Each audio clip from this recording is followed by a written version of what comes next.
For over a century, we thought we had it all figured out, right? We knew what perfect architecture was supposed to be, these clean lines, huge open spaces, a feeling of absolute order. But our world today, it's anything but orderly. And that forces us to ask this really big, fundamental question about the spaces we build and live in. And I mean, really think about it for a second. Our lives are this strange hybrid now, aren't they? Part physical, part digital. Your phone is basically this constant layer of information over everything you see. We're staring down a climate crisis, and at the same time, we're seeing this powerful pushback, a move towards hyper-local identity. The old one-size-fits-all ideas, they just weren't built for this new reality. They just don't fit. So what do you do? Well, the answer isn't to just find a new box. The answer is you break it. You embrace the tumble. This image you're looking at is not just some cool model. No, it's a visual manifesto. It's a radical new philosophy for how we build and maybe even how we should live. Okay, but to really get just how revolutionary this is, we have to take a step back. We need to rewind to the 20th century and talk about the guy who, more than anyone else, really defined the architectural ideal of that whole era, Mies van der Rohe. And this is where it gets really, really interesting. See, Mises' famous gloss boxes, they weren't just about looking cool and modern. They were actually a philosophical argument. He was taking ideas from the philosopher Hegel, this idea that you could find a sort of spiritual truth in pure, rational forms. And he was trying to literally build that truth into existence. And when you really break down that philosophy, what you find is an obsession with control. Everything had to be unified, homogeneous, and super rigidly hierarchical. This was an architecture that was trying to achieve perfection by leaving absolutely zero room for chance, for accident, for messiness. I mean, the ambition here was just breathtaking. The goal wasn't just let's build a nice building. No, it was to create a Platonic idea, a single perfect form that didn't just sit in the landscape, it mastered it. A heroic object standing tall and pure above all the messiness of the real world. But that heroic ideal is now smashing head-on into a world it was never, ever designed for. The neat, orderly grid of the 20th century, it's being shattered by forces that are complex, fragmented, and just refuse to be controlled. I mean, just think about the big forces shaping our lives right now. The climate emergency, it's demanding that we learn to coexist with nature, not conquer it. Our lives are this constant hybrid of physical and digital space, and you can feel it everywhere. There's this growing backlash against that one-size-fits-all way of thinking, a real hunger for spaces that are deeply, deeply connected to their specific place and their people.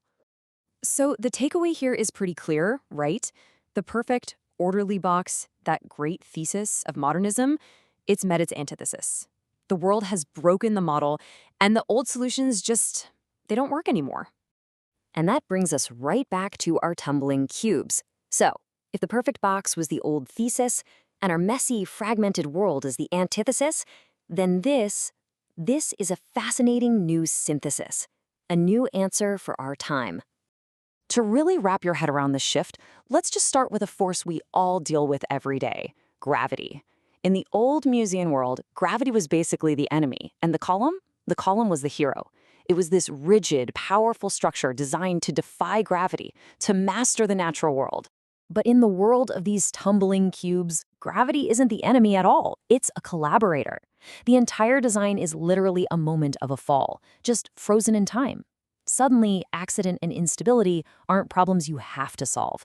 They become the actual tools of creation. I mean, how cool is that flip in thinking? And look, this isn't just about a different aesthetic. It's a completely different way of thinking. So let's dive into the philosophy behind this whole tumble idea. Okay, the first big idea comes from a couple of philosophers, Deleuze and Guattari, and they called it the rhizome. So instead of thinking of a tree, with its clear hierarchy of a trunk, then branches, then twigs, think about something like ginger root or a patch of grass. It's a network. It doesn't have a center. You can break it anywhere and it'll just regrow. Any point can connect to any other point. It's basically a model for a system that doesn't have a boss. The second huge idea is something called the fold. And it's exactly what it sounds like. In one of these tumbling cube structures, a tilted surface can be a floor one second and a wall the next. That old, almost sacred hierarchy of floor, column, roof, it just completely dissolves. It all becomes one continuous, flowing surface. Okay, this table really lays out the contrast. It's night and day. Just look at the structure row. With Mies, you've got a super clear distinction. This is a column, this is a wall. But with the tumble, it's all entangled. You can't tell where structure ends and skin begins. Or check out the user row. In a Mies building, you're basically a passive observer, right? You're there for self-discovery. But in a tumbling space, you're an actor. You define the space just by moving through it. So remember those old ideals of universal space we talked about? Well, here are the new ideals of this tumbling space. Instead of being unified, it's fragmented. Instead of universal, it's incredibly specific. And instead of being this big, empty, flexible box, the space is something you actually discover through all the unexpected nooks and crannies that the tumble itself creates. All right, let's put it all together now.